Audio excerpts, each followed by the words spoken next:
Hola, muy buenos días. Me da muchísimo gusto saludarnos en esta mesa virtual en el que abordaremos un tema bien importante, igualdad de armas para la defensa penal efectiva. Les agradezco mucho a todos los que nos siguen a través de nuestras plataformas digitales y, por supuesto, a nuestros invitados. Los presentaré en un momento. Saludo con particular afecto y agradecimiento a Sigrid Herzog. Él es el director regional de proyectos en América Latina de la Fundación Frederick Naumann. Gracias, Siegfried, por tu apoyo, por hacer posible estos encuentros. En unos minutitos más te daré la palabra para que también me des la bienvenida a quien nos sigue esta mañana. Bueno, pues todos ustedes saben que en el 2008 se reformó el sistema de justicia procesal penal, pasando de un sistema inquisitivo mixto a uno adversarial. Esto es un cambio radical en la lógica y la forma de entender el proceso penal. ¿A qué nos referimos? A lo mejor hay personas en la audiencia pues que no entienden esto de inquisitivo mixto y adversarial, acusatorio. Bueno, cuando hablamos de un sistema adversarial, lo hacemos porque en cada caso hay dos historias que se confrontan y luchan para demostrar que su interpretación de los hechos es la real.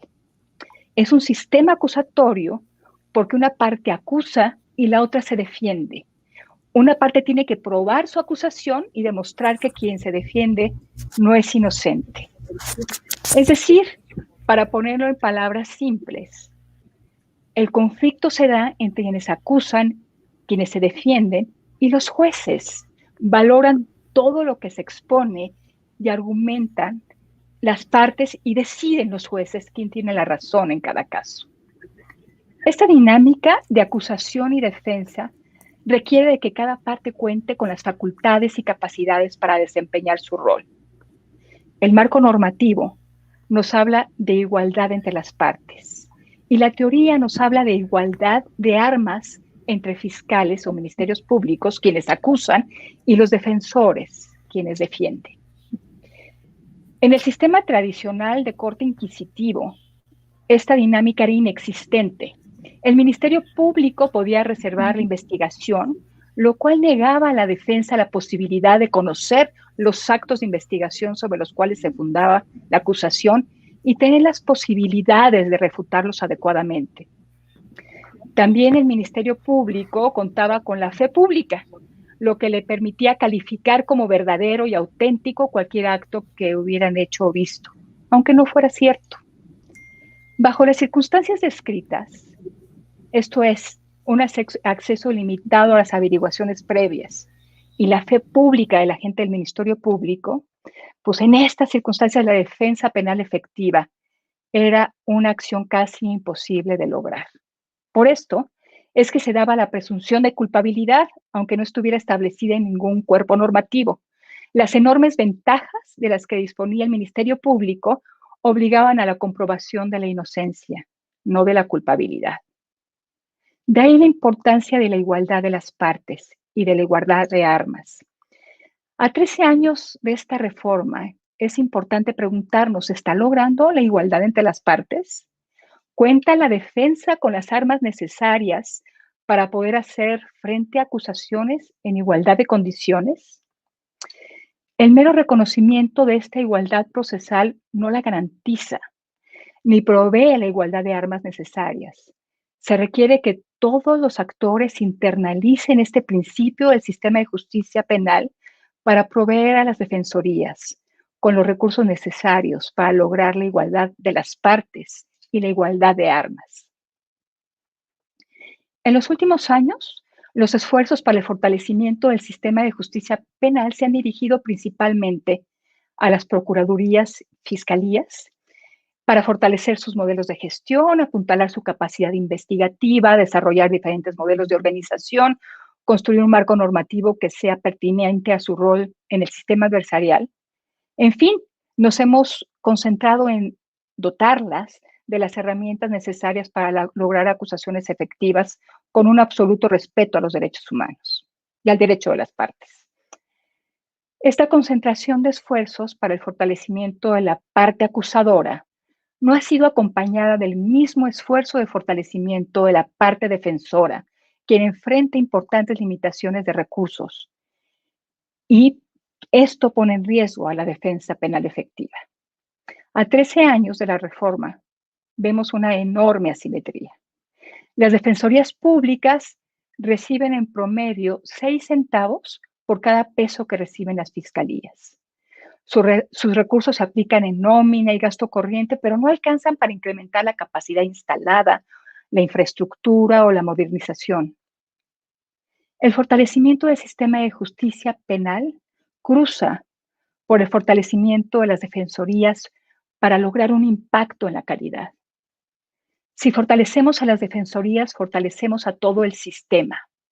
La teoría que subyace a este planteamiento es que la mejora en la calidad de una de las partes del sistema obliga a las demás partes a incrementar su capacidad para proveer mejores servicios. El fortalecimiento de una parte obliga al fortalecimiento de las otras. En esta etapa de consolidación del sistema debemos también prestar atención a la Defensoría para fortalecer sus capacidades y no generar regresiones al sistema tradicional a través de un debilitamiento de la defensa penal. De todo esto va a tratar nuestra conversación punto por punto esta mañana. Como le decía en un inicio, estos encuentros, que son periódicos, son posibles por el generoso apoyo de la Fundación Frederick Naumann. Mi agradecimiento, Siegfried. Eres, como lo decía, director regional de proyectos en América Latina de la Fundación. También, pues, quisiera agradecer a la Agencia de Cooperación para el Desarrollo de Estados Unidos, USAID, por el financiamiento que nos otorga, lo que nos permite generar investigaciones y propuestas de política pública para el mejoramiento del sistema de justicia penal en nuestro país. Antes de presentar a nuestros invitados y abrir formalmente la mesa, quisiera darte la palabra, Siegfried, para que nos dirijas un breve mensaje. Muchas gracias, Edna, y muy buenos días. Es un gusto participar el día de hoy. Quisiera agradecer a México Evalúa por la organización de este importante evento. En la Fundación Friedrich Naumann, desde hace varios años, colaboramos con México Evalúa en el proyecto Justicia y el día de hoy revisamos un tema que puede pasar por desapercibido: los retos que enfrentan las defensorías públicas y la garantía de igualdad procesal. En los últimos años, la mayor parte de los esfuerzos se han enfocado hacia el fortalecimiento del sistema de justicia penal, sobre todo al fortalecimiento de capacidades de investigación y gestión de las fiscalías.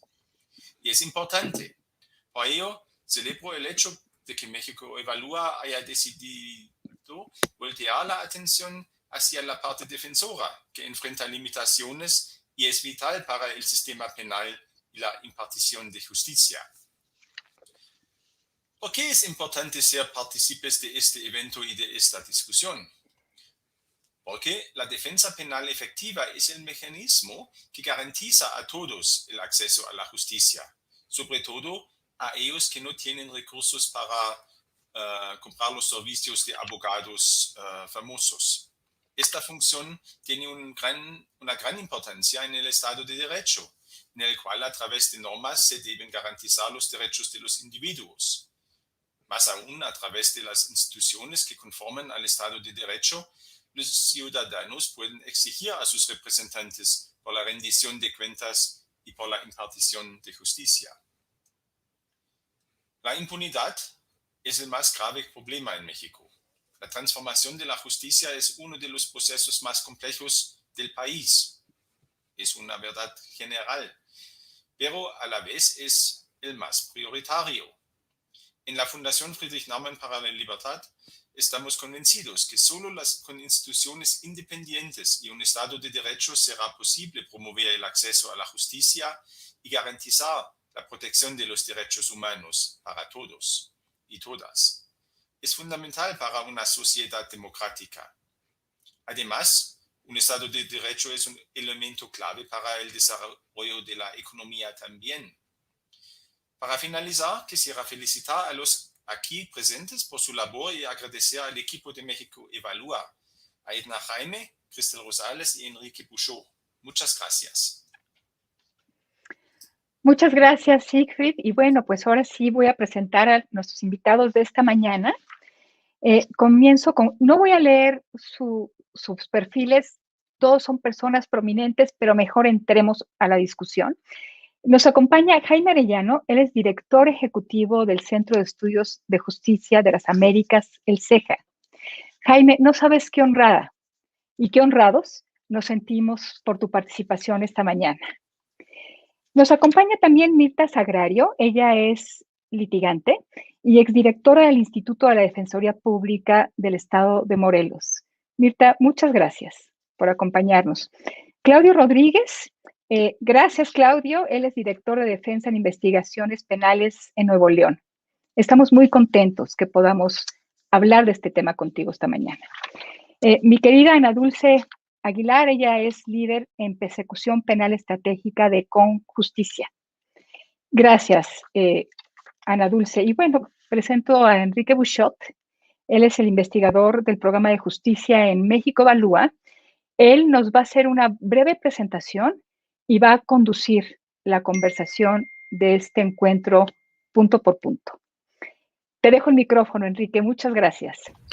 Muchas gracias, Edna. Muchas gracias a todos los que se conectaron para vernos. Muchas gracias a nuestros ponentes. Bueno, yo nada más quiero establecer algunas pequeñas reglas de inicio. Vamos a tener unos minutos, 10 minutos cada participante en una primera ronda y luego 5 minutos en una segunda ronda para hacer puntualizaciones. Dicho esto, pues entramos al tema. Muchas gracias. Yo quisiera empezar primero haciendo unas puntualizaciones acerca de lo que es la defensa penal efectiva, un poco cómo está establecida en el marco normativo, cómo se ha dado su interpretación y qué implicaciones tiene para que, bueno, cada uno de nuestros expertos desde sus diferentes ópticas y de los diferentes enfoques que tienen, podamos ahondar más en esta discusión.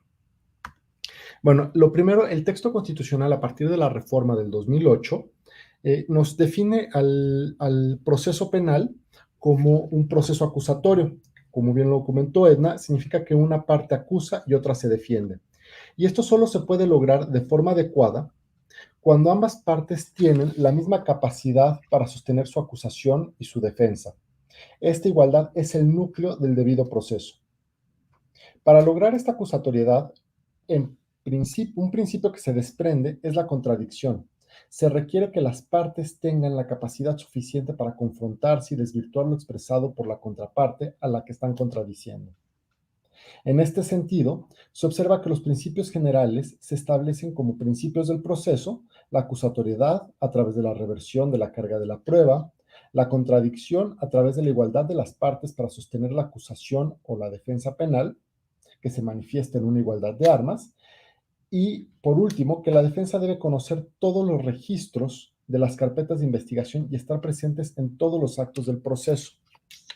La carga de la prueba para demostrar la culpabilidad corresponde a la parte acusadora conforme lo establezca cada tipo penal, y las partes tendrán igualdad procesal para sostener la acusación o la defensa respectivamente.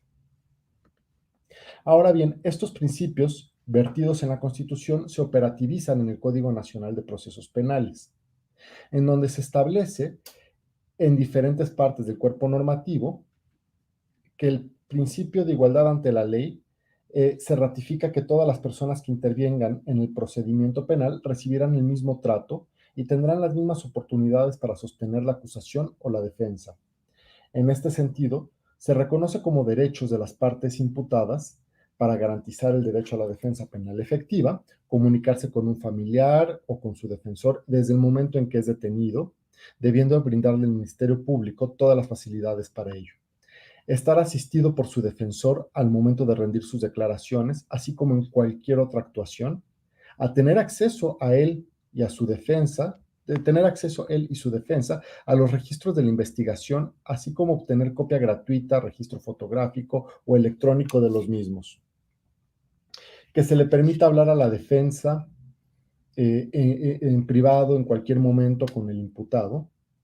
Y Otro principio, otra forma de operativización es que nos permite hablar de una defensa penal activa, es que construyan las investigaciones y generen sus propias teorías de caso, a que se reciban todos los medios pertinentes de prueba y que se ofrezcan concediéndoseles el tiempo necesario para tal efecto y auxiliándose para obtener la comparecencia de las personas cuyo testimonio se solicite. Ahora bien, la igualdad procesal y la igualdad de armas como condiciones necesarias para garantizar la defensa penal efectiva ha sido interpretada en los diferentes criterios y tesis jurisprudenciales como la facultad del imputado de intervenir en el procedimiento penal que se dirige en su contra para poner en evidencia la falta de bases de la acusación. Esto comprende conocer el contenido de los cargos que se imputan con el objeto de ejercer adecuadamente su defensa, controvertir la prueba de cargo y la capacidad de probar los hechos que invoca. En suma, la igualdad procesal se refiere esencialmente a que las partes tendrán los mismos derechos e idénticas expectativas y posibilidades y cargas procesales. Las partes procesales que intervengan en el procedimiento penal recibirán el mismo trato y tendrán las mismas oportunidades para sostener su acusación o su defensa. El equilibrio de las partes es de suma importancia. Debe concederse igualdad de condiciones de armas, de manera que ninguna de las partes quede en estado de indefensión. Pero cuando hablamos de armas, ¿de qué estamos hablando? En términos operativos, ¿qué implica esta igualdad procesal? En la gestión diaria del sistema de justicia procesal penal, la igualdad de armas tiene importantes implicaciones operativas y que deben garantizarse que las defensorías tengan personal suficiente, recursos para hacer atractiva una carrera como defensor, los recursos presupuestales suficientes, acceso a los servicios periciales, capacidad de construirte una teoría de caso y capacidad de desarrollar una investigación. Cada uno de estos puntos fortalecen la capacidad de la defensa para dar una defensa penal efectiva. ¿Qué vemos en nuestros estudios? Bueno, aunque el presupuesto no garantiza una adecuada operación, ni un presupuesto abultado garantiza que sea invertido de forma óptima, un presupuesto limitado afecta considerablemente la capacidad operativa de cualquier institución en el presente y su capacidad de adaptación hacia el futuro. Observamos que para el presupuesto de 2019, las defensorías recibieron en promedio, en términos reales, ajustados a la inflación, 1.5% menos que el año previo. Las defensorías, a su vez, en simetría presupuestal, reciben 6 centavos por cada peso que recibe la fiscalía. En este sentido, el presupuesto que se destina por cada 100,000 habitantes es muy bajo. Las fiscalías reciben 36 millones de pesos por cada 100,000 habitantes, mientras que las defensorías reciben 2 millones de pesos. Esto limita enormemente su capacidad operativa y su capacidad de inversión en infraestructura y gestión. Y aunque no tengo el dato exacto, casi la totalidad del presupuesto se va a nómina. Incluso la capacidad de construir un modelo profesional de carrera que haga atractiva la carrera de defensor se vuelve imposible con esta capacidad presupuestal. Luego, la carga de trabajo. Aunque por otro lado la carga de trabajo por defensor es alta, presenta altísimas variaciones entre los estados, pero no se observa una tendencia a la disminución. En promedio, cada defensor representa a 163 imputados, es decir, 13 casos mensuales. Pero los promedios esconden los extremos, como el caso de la Ciudad de México y de Oaxaca, donde son 556 casos por defensor para Oaxaca y 369 para la Ciudad de México. Estas seis defensorías tienen una carga de trabajo muchísimo mayor a la mediana. Bueno, lo que vemos en esta gráfica es una comparación entre el presupuesto y la incidencia delictiva. Y podemos observar que 6 defensorías tienen una carga de trabajo muy por encima de la mediana y un presupuesto por debajo de la mediana. Jalisco, el Estado de México, Morelos y la Ciudad de México en la línea. Solo 3 defensorías cuentan con una relativa suficiencia presupuestal en comparación con las demás defensorías. Y aún estas, San Luis, Nuevo León y Guanajuato, cuentan con importantísimas limitaciones, en las que las inversiones para el equipo básico de cómputo son imposibles.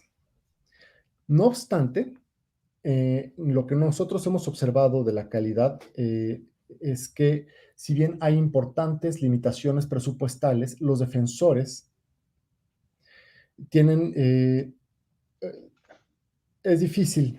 Los defensores hacen el mayor esfuerzo posible para sostener las acusaciones y entonces sus intervenciones se vuelven estratégicas. No hacen una defensa activa a lo largo de todo el proceso, sino que escogen sus batallas.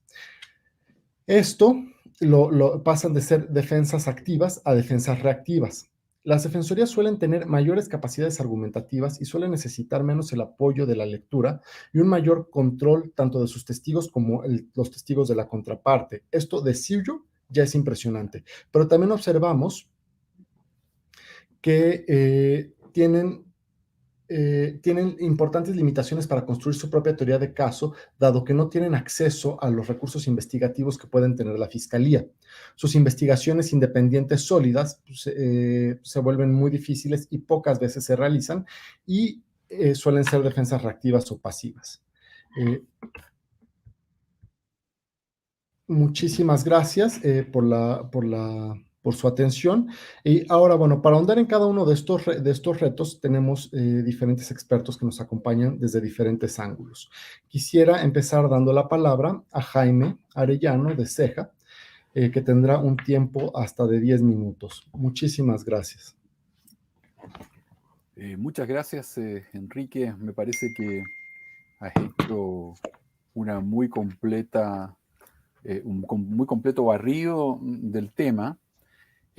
Voy a tratar de, en el breve tiempo, tocar varias cuestiones que me parecen importantes. En primer lugar, entender que la igualdad de armas es, por un lado, la materialización de un aspecto del debido proceso, pero también tiene que ver, como tú lo fuiste retratando, con las condiciones para que ese debido proceso se pueda manifestar, y eso obviamente está conectado con la defensa, que es uno de los pilares del debido proceso. Y voy a ir de adentro para afuera. Tú tocaste algunos de los temas, pero me parece importante porque algunas cuestiones no tienen que ver solo con lo presupuestario o lo organizacional, sino que tienen que ver muy fuertemente con las cuestiones normativas y antes que eso con las prácticas. Entonces voy desde dentro de los procesos. La igualdad de armas requiere, ¿cierto?, la imparcialidad de juezas y jueces, y eso, como lo decía Edna Jaime al inicio, significó un avance importantísimo desde los inquisitivos a los sistemas acusatorios, que removieron a jueces y juezas de la antigua función de instrucción, ¿cierto?, y por lo tanto de su innegable parcialidad funcional, al menos. La igualdad de armas, en general, entonces se materializa en que ambas partes del conflicto penal deben tener acceso a iguales herramientas y oportunidades durante el proceso. En términos del béisbol o del juego de pelota, ¿cierto? Es decir, que ambas partes tienen siempre que tener turno al bate en cada debate que se produce. O en términos del tenis o del voleibol, tienen el turno al saque, el momento en el que pueden de alguna manera hacer puntos, ¿eh? Y el principio de inocencia, y en particular la presunción de inocencia, tiene como consecuencia lo que ya se describía, la carga acusatoria de la Fiscalía. Pero voy a ser machacoso en esto, porque lo que ocurre es que a menudo consagramos los sistemas acusatorios en nuestros códigos procesal penales, pero luego las prácticas van desvirtuando o haciendo retroceder esta igualdad de armas, al menos reseñada en la normativa procesal penal. Porque la carga acusatoria significa cuestiones que en varios de nuestros países de América Latina han ido retrocediendo.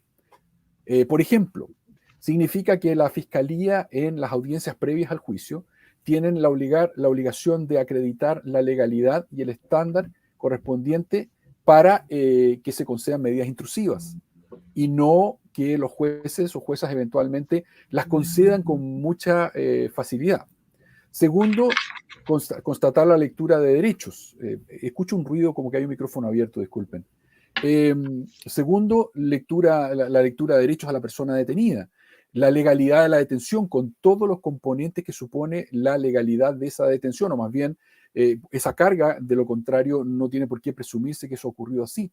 Todos los supuestos de las hipótesis de flagrancia, por cierto, los supuestos materiales y procesales para que procedan las medidas cautelares, y con especial carga en el caso de solicitarse la prisión preventiva. la Fiscalía nuevamente tiene que demostrar la necesidad del plazo de investigación que solicita en aquellos países donde la fijación del plazo de investigación es judicial, usualmente con máximos legales, pero con determinaciones específicas entregados a la persona del juzgador. Y tiene que justificar también esta fiscalía la extensión de ese plazo de investigación si quiere por algún motivo prorrogar el mismo, y la necesidad o la justificación de la mantención, por ejemplo, de la prisión preventiva en audiencias que están revisando esa cautelar, o eventualmente la justificación para sustituirla, especialmente si va a incrementarse la gravosidad de la medida cautelar que se solicita respecto de la persona que está siendo investigada. Quiere decir, el tener que acreditar la completitud de la acusación, cuestión que puede ser rebatida por la defensa, no así el hecho de ser acusado, pero sí la completitud de esa acusación, la coherencia de esa acusación en ciertos casos, y en todo caso la congruencia de la acusación en términos fácticos respecto de la formalización. Y esa misma carga, luego ya lo reseñaba Edna, obviamente tiene que darse en la etapa del juicio. Eso se ha desarrollado más, no me voy a detener, pero hago la reseña en la etapa de las audiencias previas al juicio, porque en muchas de las prácticas de América Latina, y lo hemos visto en México también, de manera muy fuerte, observado me refiero, no visto a través de papeles, hemos observado muchas audiencias en que hay un deterioro bastante importante de esta idea en la práctica de la litigación más que a menudo.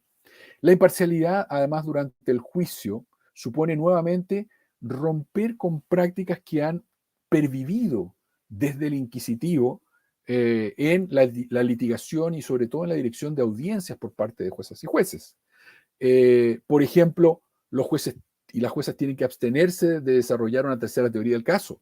Y eso pasa a menudo. Empiezan a desarrollar inconscientemente teorías propias y se empiezan a notar cuando, por ejemplo, pretenden a veces calificar las preguntas del directo o del contraexamen en vez de dejarle esa decisión estratégica a las partes litigantes. Tienen que impedir el deterioro de la oralidad, por ejemplo, no permitiendo la lectura por parte de los litigantes. Reseñaba recién Enrique que se observa una buena calidad de esa litigación de la defensa, pero muy a menudo uno ve una verdadera lectura por parte de las fiscalías en las audiencias previas al juicio. Se entiende que hay que estar revisando la carpeta y hay poco tiempo para estudiar, pero eso no se justifica cuando estamos ya, por ejemplo, en las audiencias de la etapa intermedia, en que ha habido tiempo para preparar y que se supone que hay una estrategia de por medio y en que además la oralidad es de carácter, no es una producción de prueba, sino que hay una oralidad argumentativa que tiene que desarrollarse para que se produzca efectivamente un contradictorio.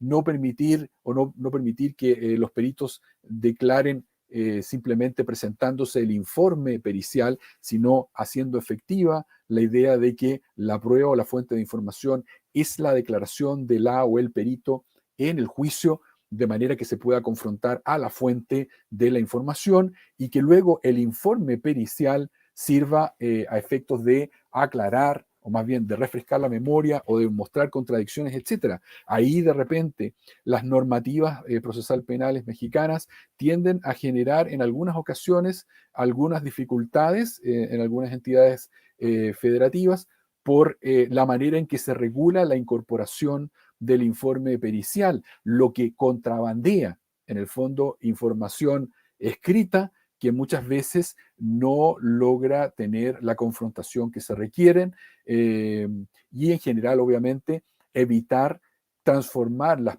preguntas aclaratorias por parte de los jueces o juezas en verdaderas incorporaciones de hechos fuera de los ámbitos de las teorías del caso en competencia. Y en las etapas anteriores al juicio, la igualdad de armas, como de alguna manera ya se insinuaba por Enrique, tiene que ver, por cierto, con, uno, la capacidad de la defensa de desarrollar su propia investigación. Eso significa, en nuestra opinión, y yendo un poco a lo que planteaba Enrique en el ámbito de las políticas públicas, si se quiere, que las defensas tienen que contar con un presupuesto que les permita desarrollar estas investigaciones particulares, confrontadas y separadas de la fiscalía, incluso contratar pericias, especialmente importante las pericias para hacer metapericias, es decir, para periciar las pericias de la fiscalía, para cuestionar la calidad, el conocimiento y los procedimientos seguidos en una pericia que presenta la fiscalía. No solamente confrontar a las conclusiones, sino derechamente cuestionar los componentes expertos de la pericia misma de la prueba de cargo y desarrollar obviamente soportes materiales, etcétera, transporte.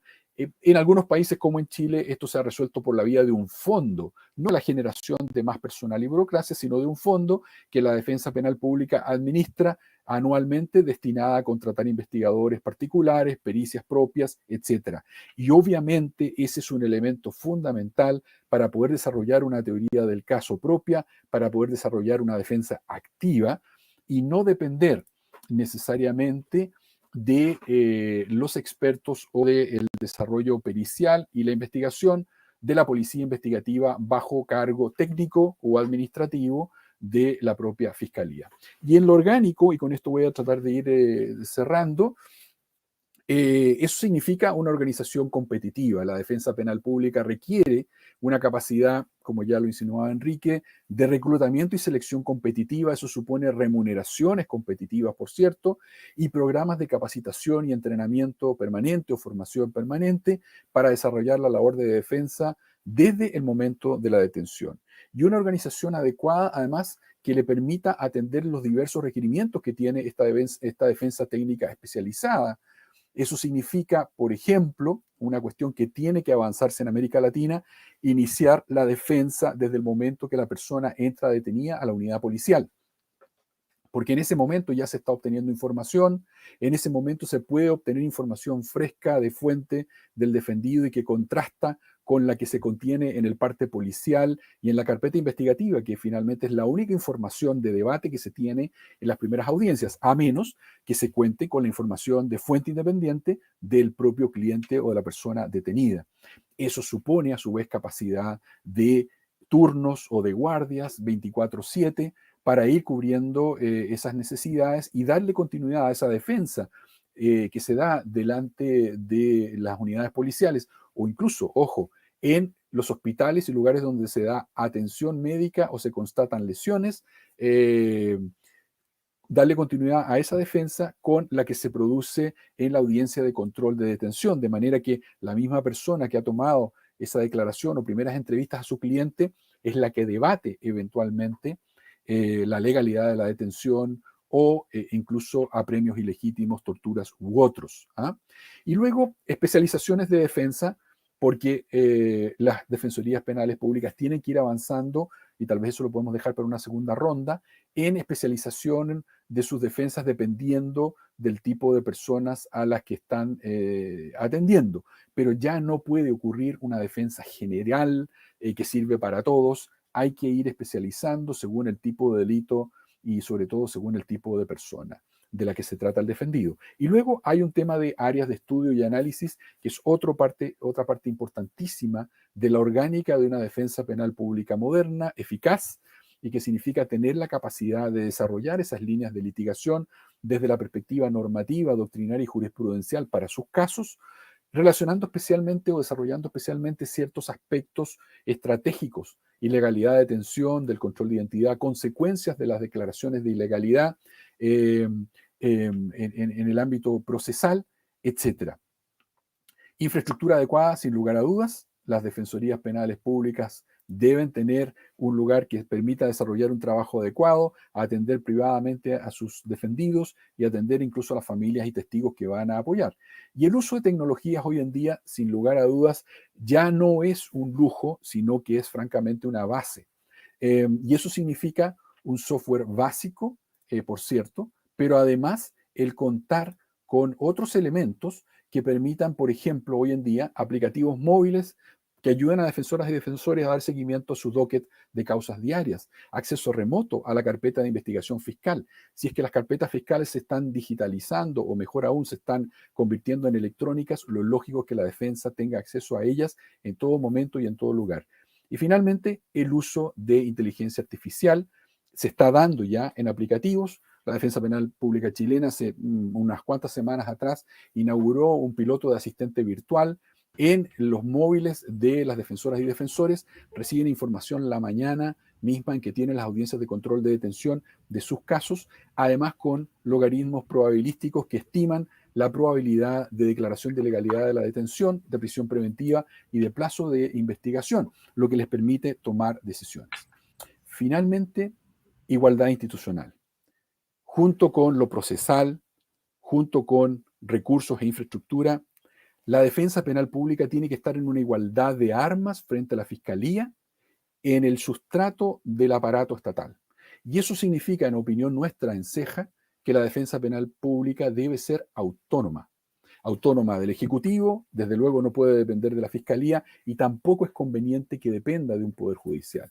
Podemos ahondar de eso más adelante, pero significa en el fondo que tome un rol activo incluso en los debates constitucionales y legislativos, en lo que sabemos que en México recientemente hubo retrocesos muy importantes, en alguna medida por una falta de voz autónoma que permita defender las posturas de la Defensoría de los ciudadanos y ciudadanas frente a las facultades de persecución del Estado.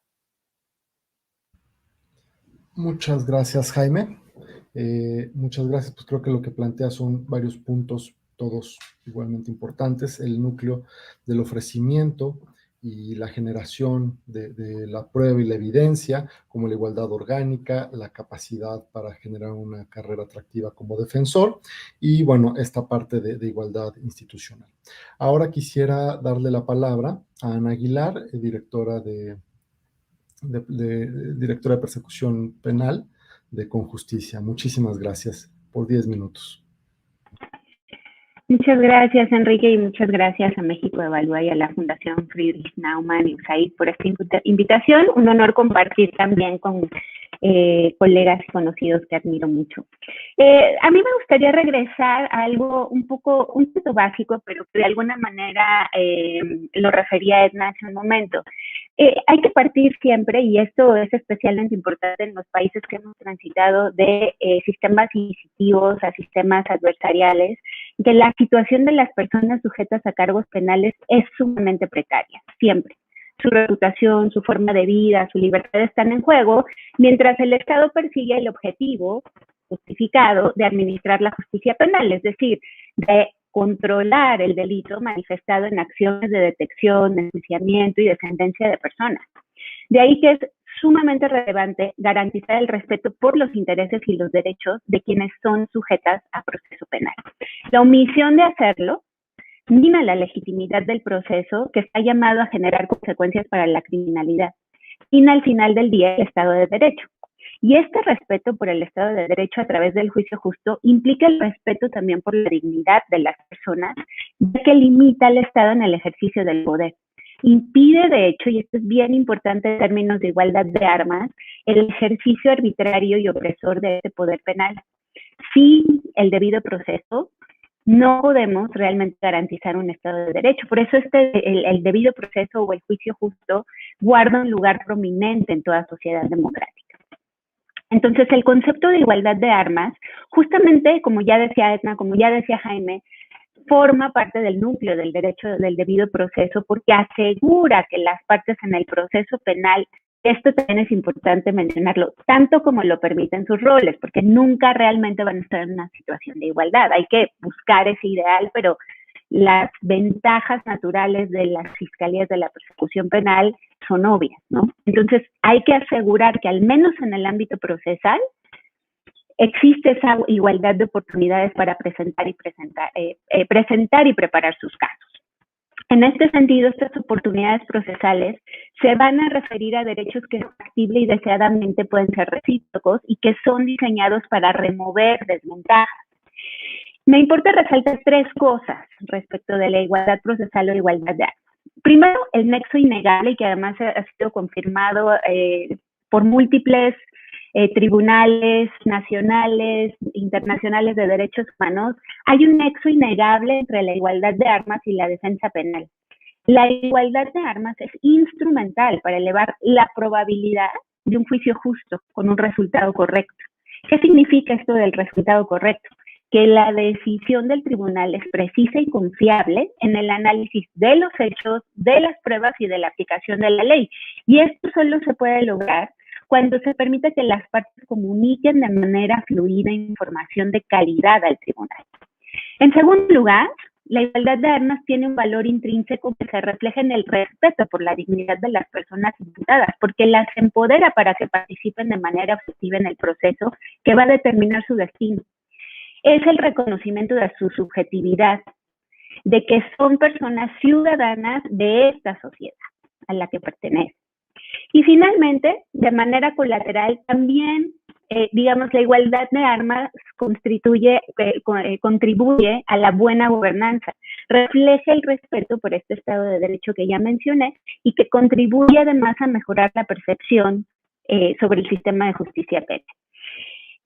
Digamos, en teoría, por lo menos, al menos la adhesión a este Estado de Derecho, esa, digamos, congruencia entre la actuación del Estado y la ley, y por ley entendemos también todos los derechos de las personas, van a permitir que se eleve la confianza y por lo tanto que podamos esperar razonablemente que la ciudadanía cumpla con la ley, con las decisiones y con las políticas de las autoridades. Entonces, es un factor indispensable para el Estado de Derecho. Ahora, me gustaría referirme a un estudio que hicimos varias organizaciones, en algún momento que yo formaba parte de una organización de América Latina, sobre defensa penal efectiva.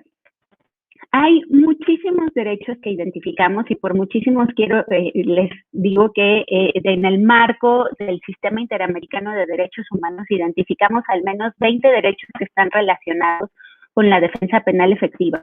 Voy a hacer énfasis ya al final de esta primera intervención en los que identificamos como claves y que están directamente relacionados con la igualdad de armas, pero no quiero dejar de mencionar el resto de manera muy rápida porque son derechos que justamente sienten las bases para que esta igualdad de armas haga efectiva la defensa penal. Tenemos derechos de información.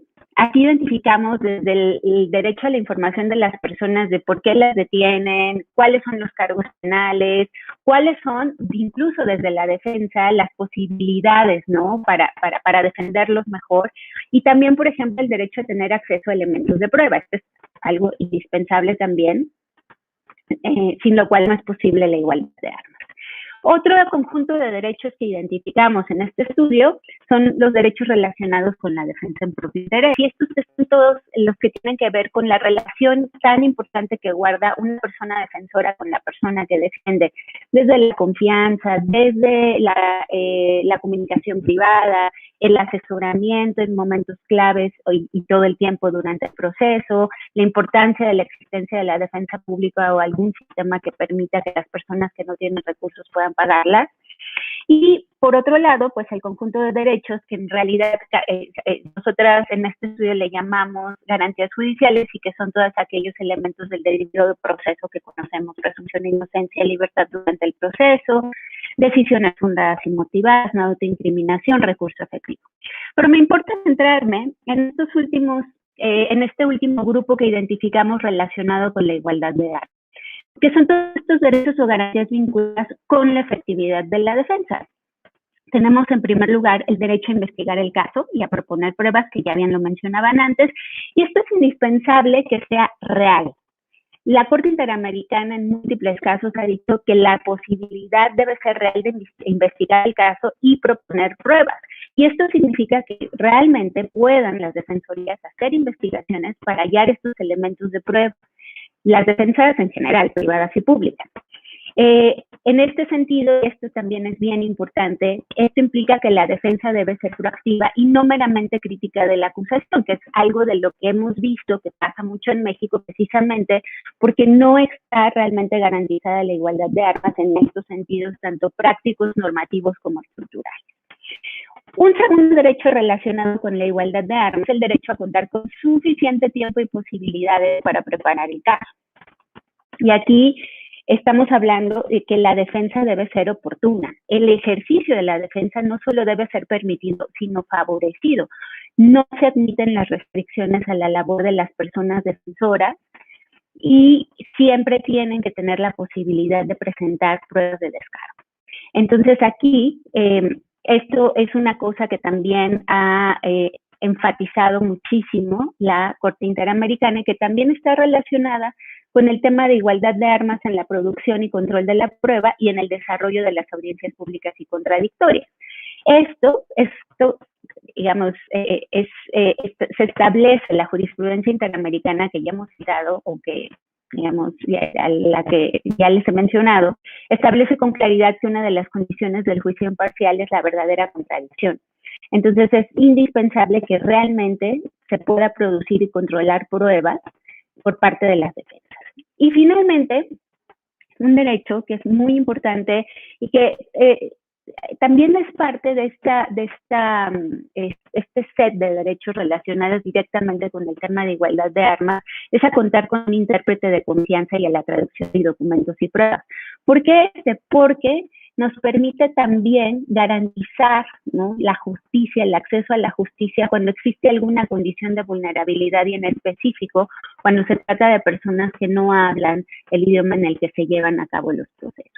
Entonces es muy importante que la recepción y desahogo de pruebas también se haga de manera que sea entendible para todas las personas que necesitan esa interpretación o traducción. Puede ser una persona extranjera, puede ser una persona que habla una lengua indígena o una persona con una discapacidad auditiva, por ejemplo. En este sentido, pues la igualdad de armas también se tiene que aplicar de manera diferenciada cuando existen estas condiciones de vulnerabilidad.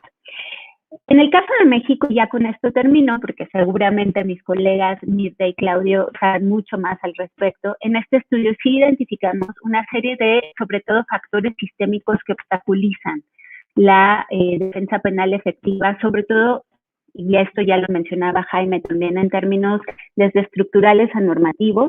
En el código podemos encontrar en el Código Nacional una serie de normas que dan desventajas que afectan esta igualdad de armas a la Fiscalía. En el plano de la práctica, todo el tiempo hay obstrucciones, ¿no?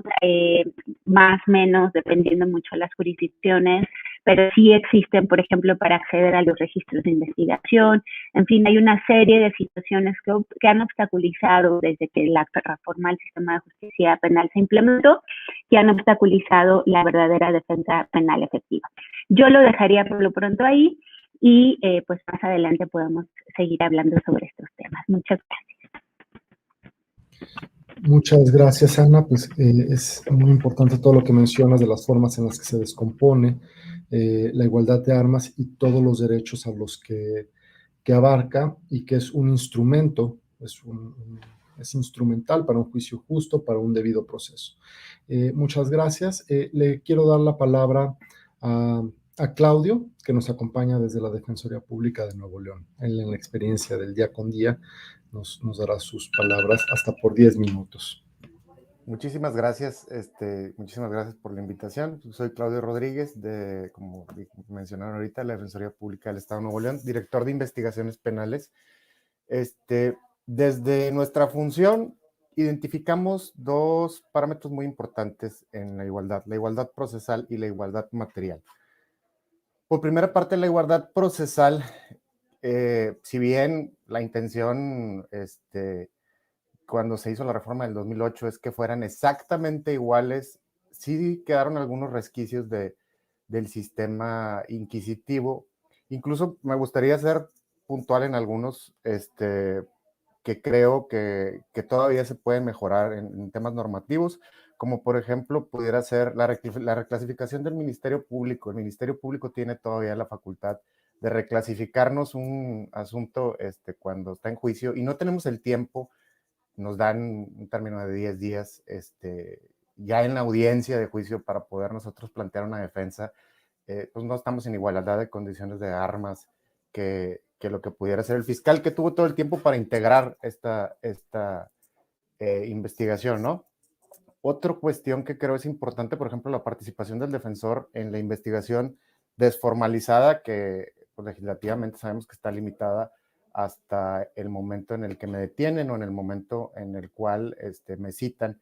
Hemos presentado algunos amparos y nos han dado el acceso desde el primer acto de molestia, que pues, es muy productivo para nosotros porque nos ayuda a preparar el caso. Entonces, de inicio vemos que hay una desigualdad procesal por los tiempos que tiene la defensa pública y sobre todo otra cosa que creo es fundamental señalar es, además del tiempo, la comunicación que puede tener el defensor público con su representado. A mí muchísimas veces no me dan participación hasta en tanto que está detenido o en su caso que fuera citado, pero hay ocasiones en las cuales se formula imputación o se mete la audiencia de formulación de imputación sin que se encuentre todavía una cita previa con la persona, entonces él no tiene oportunidad si realmente no es muy activo y no nos busca a nosotros o nosotros tenemos alguna forma de contacto con él, que sí, a veces lo buscamos en su domicilio o por medio telefónico, de establecer cuál va a ser nuestra defensa. Entonces el Ministerio Público tiene un amplio término de investigación hasta antes de prescribírsele la acción para poder imputar y nosotros tenemos, pues en muchos casos, lo que pudiera ser la duplicidad del término constitucional para poder recabar prueba para ir a una vinculación a proceso y bueno, pues ya la etapa de investigación formalizada, que ahí hay otro aspecto importante en la etapa de investigación formalizada.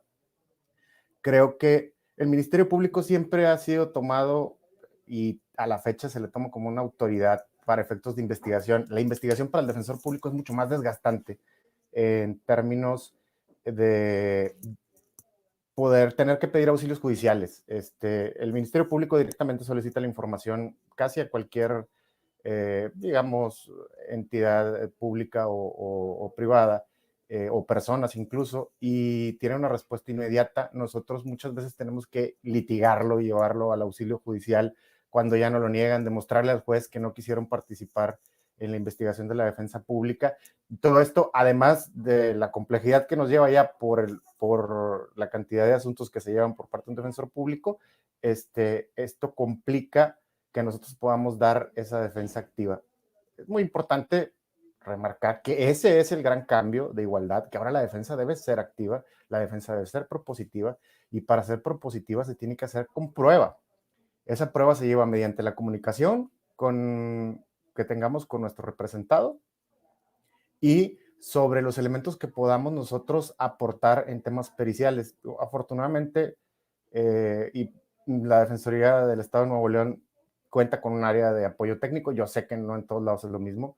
Esta área de apoyo técnico tiene peritos médicos, legistas, tiene peritos que nos ayudan con grafoscopía, tenemos criminalistas que nos pueden ayudar con algunas periciales de campo. No tenemos todas, nos encantaría, pero bueno, pues es parte de la otra igualdad material que no podemos todavía llegar y que debería de ser proporcional. Definitivamente no vamos a necesitar el mismo presupuesto que la Fiscalía, pero sí un presupuesto proporcional para poder dotar con eso.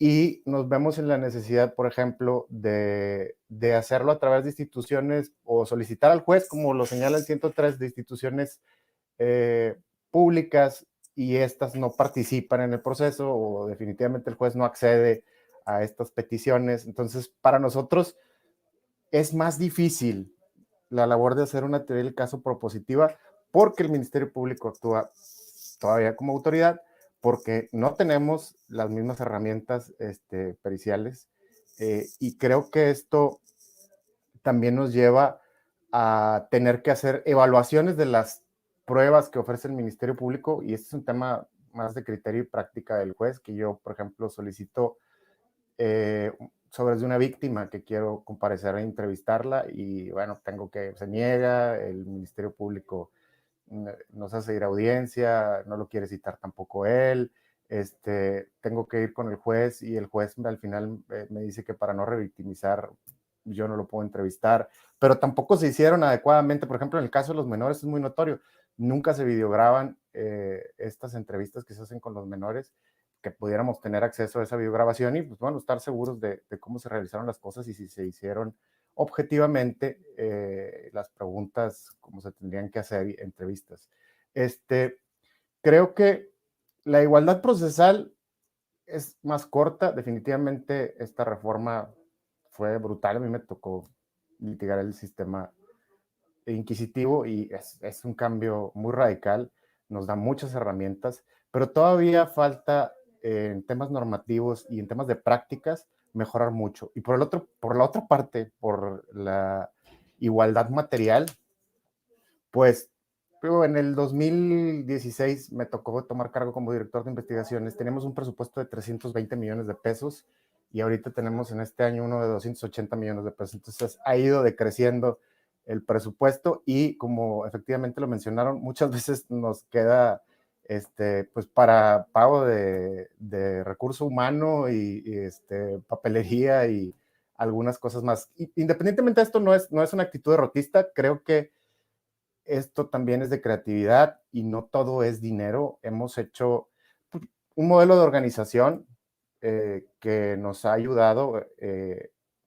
Ahora sí que, como lo mencionaron hace rato, el defensor tiene que escoger sus batallas. Entonces, nuestro modelo de organización está establecido para que haya asuntos de alta incidencia, que son asuntos que pues, normalmente tienen alguna salida alterna, y hay asuntos de alto impacto y de poca incidencia, como lo pudieran ser homicidios, violaciones, secuestros. Otros casos en los que el defensor público tendrá que concentrar más los recursos de la institución para poder llevar una defensa activa. Hemos tomado, por ejemplo, herramientas como, por ejemplo, el auxiliar de investigación. Tenemos auxiliares de investigación en el área de apoyo técnico y algunas unidades de delitos de alto impacto tienen a su disposición un auxiliar de investigación que es de suma ayuda. Es muy importante que el defensor público pueda dedicarse al trabajo que tiene que hacer de oficina de litigio, de audiencia, y poder tener en quién descargar esa investigación, ir por videos, hacer algunas entrevistas, porque además es importante que el entrevistador en algún punto es sujeto de prueba y pueda ser presentado en audiencia.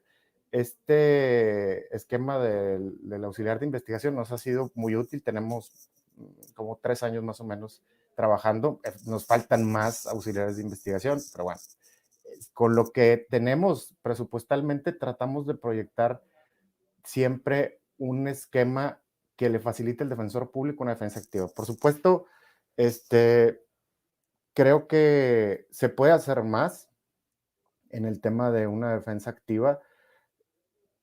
Se tiene que invertirle mucho al tema de tecnologías, sobre todo para la comunicación. Ahorita estamos en un proyecto importante con el Tribunal Superior de Justicia y con los centros penitenciarios para que nos permitan tener videollamadas en los centros penitenciarios y con esto tener, para empezar, una comunicación privada y eficiente que pueda dar paso a una defensa oportuna. Cuando se necesita yo poder tener comunicación con el imputado y él conmigo también poder solicitarla para poder aclarar cualquier duda y de esta forma establecer una teoría del caso. Es difícil que yo desde mi escritorio establezca una teoría del caso si no conozco todos los hechos y ni todos los actores. Esto, digo, es un esfuerzo. El Tribunal Superior de Justicia nos va a ceder algunos espacios que tiene para poder hacerlo realidad, y el penal va a asegurarnos de que la defensa sea privada, pero esto tendría que ser desde, a mi punto de vista, desde los centros de detención. Yo creo que en el estado de Nuevo León y por lo que sé en la mayor parte de los estados de México no tenemos establecidos centros de detención que cuenten con esa calidad para yo poder tener una comunicación informada, una comunicación privada en donde yo pueda establecer cuál va a ser mi lineamiento de defensa con el imputado. Difícilmente lo veo unos minutos cuando el Ministerio Público, que sí tiene, pues lo tiene, él es el que lo tiene retenido en ese momento, detenido en ese momento, puede hacer cualquier clase de prueba sobre él. Y nosotros no tenemos ese acceso y esa privacidad. Y creo que se debería trabajar a nivel nacional en mejorar los centros de detención y establecer lineamientos de qué es lo que se tiene que tener, no solamente por temas de defensa, sino también de tortura y de incomunicación, que se han presentado. ¿Cuáles son los lineamientos que debe tener un centro de detención desde el momento que se lleve a un imputado por un delito flagrante? Otra cuestión que creo importante resaltar, hay otra igualdad, que es la igualdad que debemos de tener como instituciones.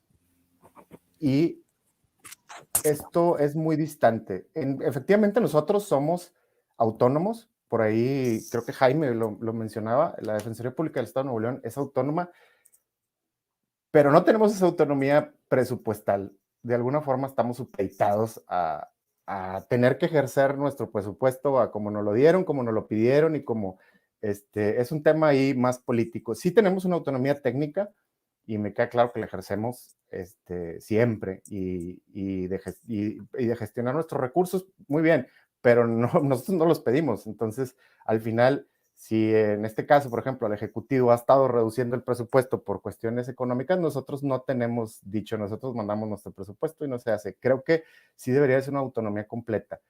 Por ahí vi dos temas que me parecieron importantes de lo que dijeron. Uno es la gratuidad del servicio, porque se planteaba en algún momento que este tipo de actuaciones de periciales pudieran correr a cargo de las personas que están involucradas en un proceso. Por supuesto que tiene que ser gratuito y por supuesto que tiene que darse por parte del Estado. El Estado es con todo su peso en contra de una sola persona, sería pues muy inequitativo pedirle que él corriera con este tipo de gastos. Entonces, sí, definitivamente se tiene que buscar una solución para que ya sea las defensorías públicas lo lleven o el área de periciales sea autónoma. El área de periciales que tengan tanto la Fiscalía como la Defensoría Pública sea una misma y sea un organismo autónomo y que podamos tener esta facilidad de solicitársela a ambos, ¿no? Así podríamos darle una solución a lo mejor de raíz a la problemática. Otra opción que creo que es importante tomar en cuenta es que el tema normativo ahorita al Ministerio Público le da facultades que nosotros no tenemos y que no se han analizado con la posibilidad de reformar. Por ejemplo, el procedimiento abreviado. El Ministerio Público tiene ahorita la facultad de decir sí o no, proponer, decir cuando él quiera y cuando él considere que se puede hacer un procedimiento abreviado. Y es el imputado el que está renunciando a un proceso y es el que tiene el derecho, a mi punto de vista, de decir lo quiero, y no se le da esa posibilidad. Otro punto, por ejemplo, pudiera ser más o menos por la acusación. El Ministerio Público puede no presentar su acusación y a ellos sí se les da una segunda oportunidad porque lo haga el fiscal general y que en su tiempo lo pueda pelear. Estos dos puntos, digo, son de igualdad procesal, lo hemos litigado, lo hemos peleado, tanto no nos han favorecido, no en todo nos ha favorecido el tema de la acusación, lo acaba de resolver, creo que la Corte hace cuestión de meses y dijo que era constitucional, ¿no? Que el Ministerio Público pudiera ser subsanado por su superior jerárquico en el tema de la acusación. Falta acortar más esa brecha de igualdad procesal, pero sobre todo la igualdad material que tienen las defensorías públicas con las fiscalías.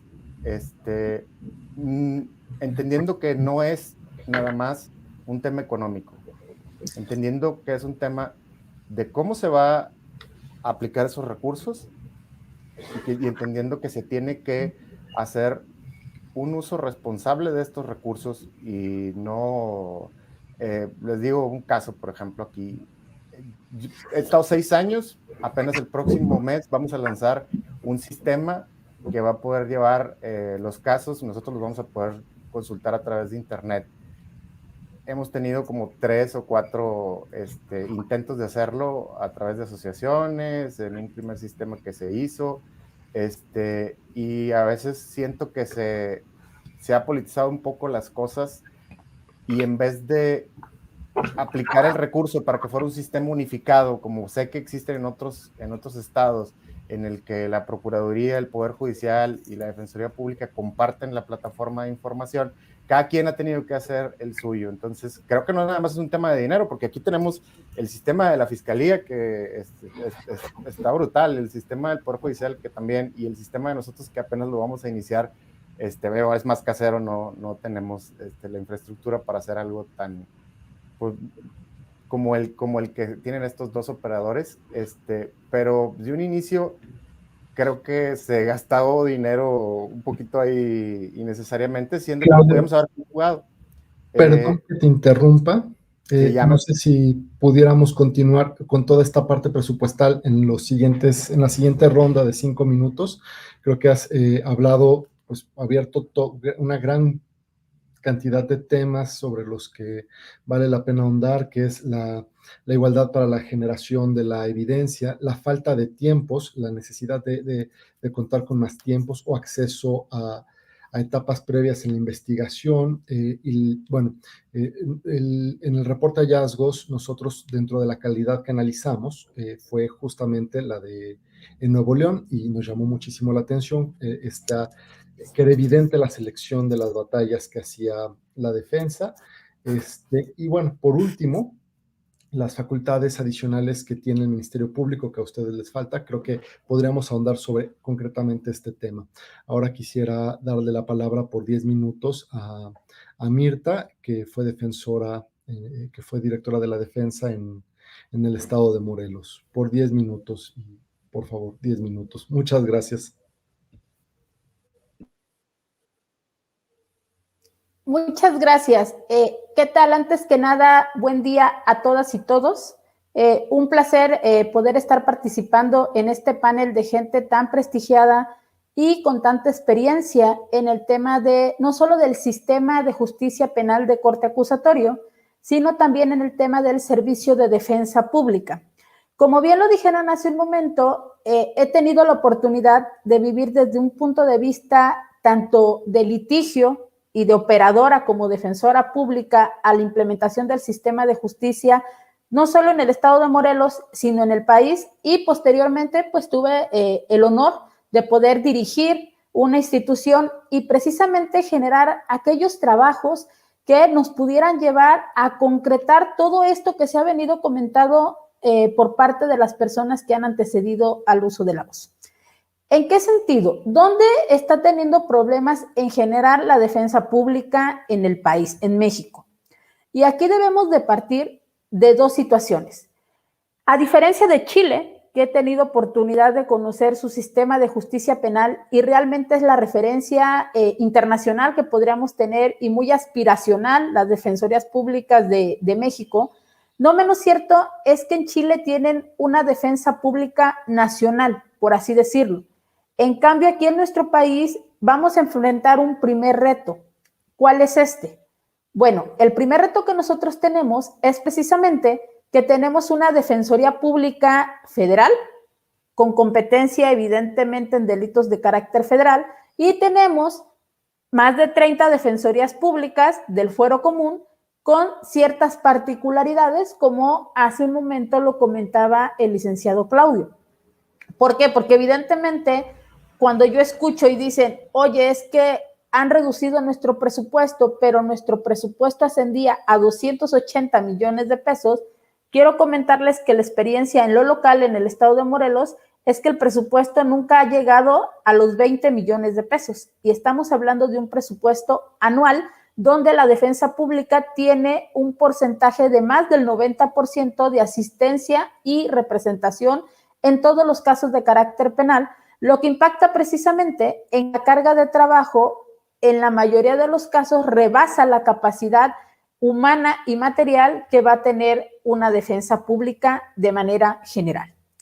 Ahora bien, en ese sentido, el primer punto toral para garantizar la igualdad de armas, porque hay que verlo desde dos puntos de vista, el normativo y estratégico a nivel de litigio, pero también el tema de la defensoría pública desde el punto de vista orgánico, estructural, y que cuente con aquellos recursos y medios suficientes, pues para dotar de todo lo que necesite el defensor o la defensora pública desde el nivel operativo para poder desempeñar adecuada y oportunamente el trabajo y materializar así lo que la norma establece como una obligación y como un deber legal, no solo para la defensa en lo particular, sino para el Estado.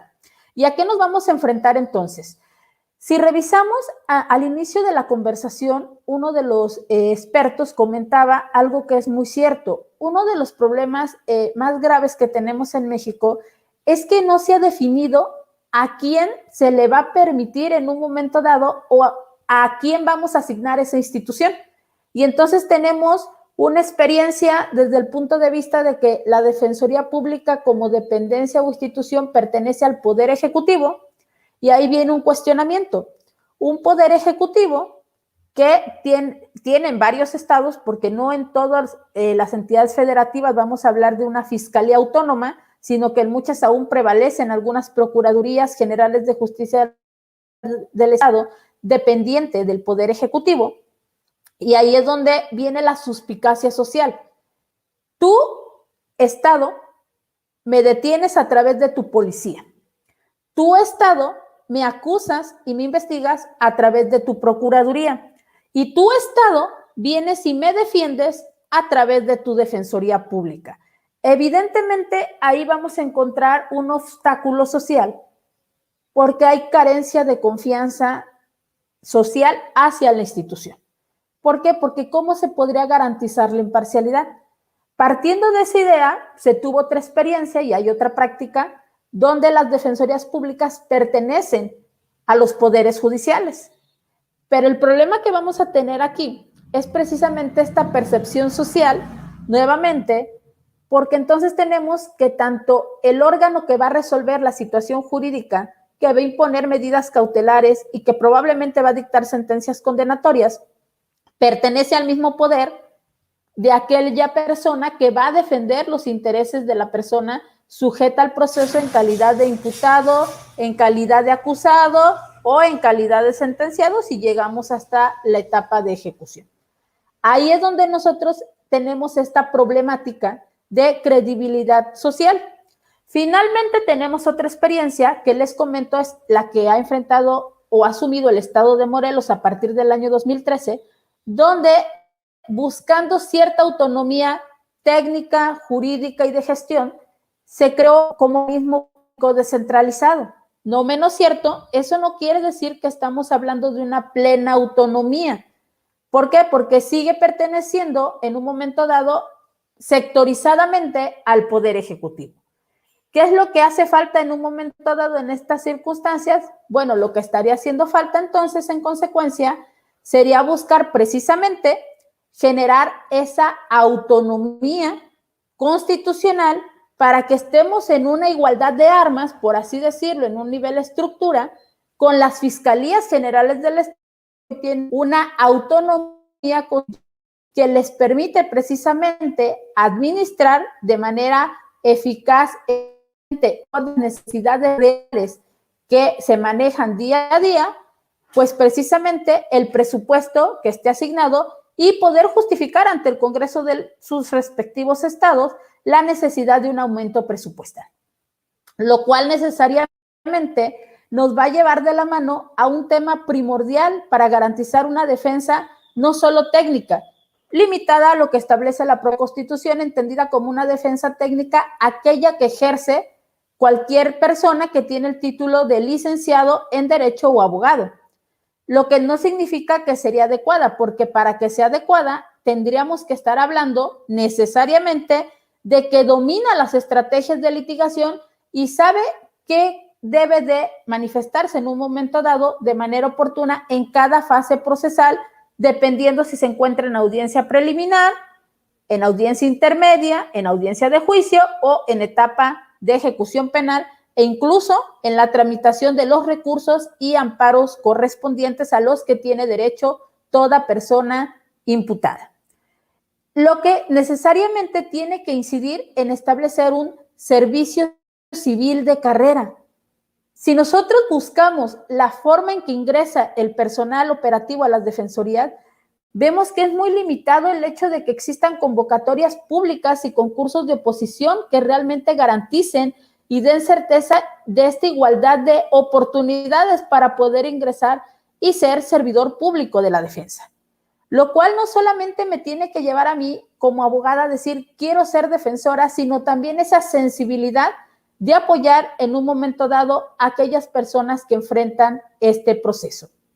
Ya para terminar, básicamente, una vez que yo tengo establecido esta situación, se insiste nuevamente y se coincide en el sentido de que sí tendríamos necesariamente que contar con un fortalecimiento al interior de las defensorías y tener sus propias áreas de investigación, sus propios servicios periciales. En la experiencia del país, varias defensorías públicas del Fuero Común ya cuentan con esos servicios periciales y evidentemente eso que impacta necesariamente en que si fuera autónoma la defensoría podría generar convenios de colaboración que garanticen que la defensora o el defensor público cuenten con aquellas herramientas que le permitan ir al frente en representación de los intereses de la persona imputada, acusada o sentenciada y poder litigar en un nivel de igualdad, tomando en cuenta que si somos objetivos, deberíamos de ver que las Fiscalías Generales del Estado tienen todo un sistema desarrollado de policías de investigación criminal, de servicios periciales, que les permiten precisamente ejercer esa carga de prueba para probar plenamente a futuro su acusación, lo cual en la mayoría de los casos limita por carecer de esta la defensa pública y únicamente se ve impactada en generar defensas públicas pasivas que se basan precisamente en controvertir y siempre cuestionar la calidad y la forma en que se generó la investigación y la calidad del resultado de dichos actos de investigación. Hasta aquí sería mi primera intervención. Gracias. Muchísimas gracias, Mirta. Bueno, tú regresas también el punto al presupuesto, aunque con un enfoque diferente relacionado con la autonomía. Y esto nos lleva, yo creo que a reflexionar a la necesidad de la comprensión del sistema como sistema, hacer una planeación sistémica, entender el presupuesto de forma sistémica y esto no sé si sería más bien un tema de defender el presupuesto de forma sistémica ante el Congreso o cada una de las instituciones tuvieran su capacidad de plantearlo. Pero esto tendría que estar soportado por una planeación. Como bien se ha mencionado, el presupuesto por sí mismo no es la solución a los problemas, pero sí es el medio para la solución de los problemas y esto requeriría de la adecuada planeación, nuevamente, de las necesidades del sistema. Otro tema que abordas y que es un comentario que está planteado en nuestras redes sociales es la necesidad de la profesionalización que abre la puerta a la colegiación de los abogados, y sé que este es un tema muy sensible y que es muy controvertido entre los abogados, la necesidad de crear una barra de abogados que certifique las capacidades de los abogados en vista de la defensa penal efectiva. También se menciona en nuestros comentarios y se ha planteado mucho la necesidad de los periciales como autónomos o de contar con una estructura mínima autónoma de servicios periciales común a todos y posteriormente pues tal vez ya dependencias a las fiscalías. Otro comentario que se nos hace es, pues bueno, estamos nosotros ahorita hablando de la igualdad de armas en lo que respecta a la defensa, pero pues también queda la igualdad procesal de las víctimas. Sobre esto, pues bueno, yo adelanto que en algunos, que ahorita estamos justamente explorando el tema de la igualdad con la defensa.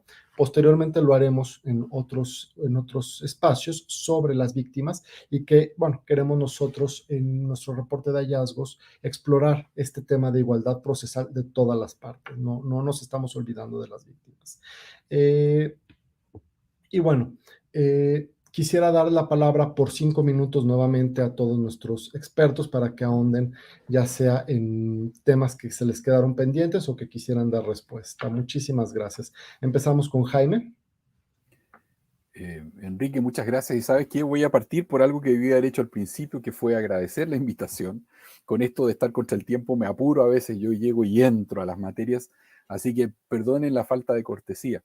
Y partir agradeciendo la invitación, tanto a México Evalúa y también, bueno, alegrarme de compartir este panel con un equipo tan interesante de personas del mundo de la operación, es decir, de la justicia activa y de quienes estamos también mirando los sistemas desde fuera, en este momento no ejerciendo la profesión, aunque ya estoy concluyendo mi último año de los 8 que por estatuto me corresponde estar al frente de CEJA, así que a partir de enero del 2022 estaremos nuevamente probablemente en el ejercicio de la profesión junto con temas como siempre me han apasionado de consultoría internacional y probablemente me vean otra vez litigando, que siempre es una cuestión que me gusta.